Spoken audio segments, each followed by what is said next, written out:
அனைவருக்கும் வணக்கம். சற்று முன் கிடைத்த முக்கிய அறிவிப்பின்படி 60 வயதிற்கு மேற்பட்ட மூத்த குடிமக்கள் பயன்பெறும் வகையில் மத்திய மாநில அரசுகள் 2 முக்கியமான அறிவிப்புகளை வெளியிட்டுள்ளது. இதை பத்தி விரிவாக தெரிஞ்சுக்கணும்னா இந்த வீடியோவை கடைசி வரைக்கும் ஸ்கிப் பண்ணாம பாருங்க. வீடியோக்குள்ள போறதுக்கு முன்னாடி இந்த வீடியோக்கு ஒரு லைக் பட்டனை பிரஸ் பண்ணிக்கோங்க. இது வரைக்கும் இந்த சேனலை சப்ஸ்கிரைப் பண்ணாதவங்க சப்ஸ்கிரைப் பண்ணிக்கோங்க.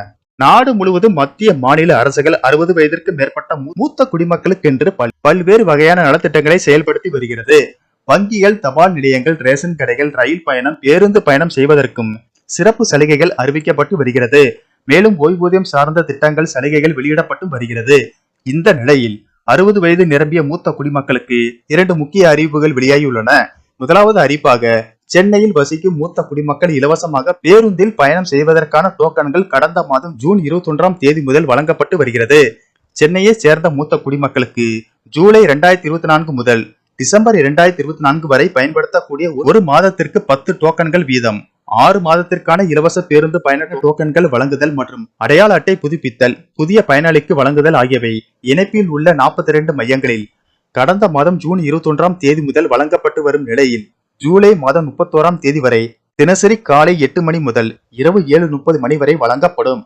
அதன் பின்னர் இவை வழக்கம் போல் அந்தந்த பணிமனை அலுவலகத்தில் அலுவலக நேரத்தில் வழங்கப்படும். சென்னையை சேர்ந்த மூத்த குடிமக்கள் இத்தகைய இலவச பயண டோக்கன்கள் மற்றும் அடையாள அட்டைகள் புதிதாக பெற இருப்பிடச் சான்றாக குடும்ப அட்டை, வயது சான்று, ஆதார் அட்டை, ஓட்டுநர் உரிமம், கல்வி சான்றிதழ், வாக்காளர் அடையாள அட்டை மற்றும் 2 வண்ண புகைப்படம் ஆகியவற்றை சமர்ப்பிக்க வேண்டும் என சென்னை மாநகர போக்குவரத்து கழகம் தெரிவித்துள்ளது. அடுத்த அறிவிப்பு என்னன்னு பாத்தீங்கன்னா, 60 வயது நிரம்பிய மூத்த குடிமக்களுக்கு ஒரு மகிழ்ச்சியான அறிவிப்பை மத்திய அரசு வெளியிட்டுள்ளது. அதன்படி 60 வயதிற்கு மேற்பட்ட அனைத்து சீனியர் சிட்டிசன்களுக்கும் உதவும் வகையில் 14567 என்ற கைபேசி உதவி எண் கொடுக்கப்பட்டுள்ளது. மூத்த குடிமக்கள் இந்த எண்ணை தொடர்பு கொண்டு தங்களுடைய பிரச்சனைகளை கூறினால் தீர்த்து வைக்கப்படும். இந்த சேவை மையம் காலை 8 மணி முதல் இரவு 8 மணி வரை மூத்த குடிமக்களின் குறை தீர்க்கும் மையமாக உள்ளது.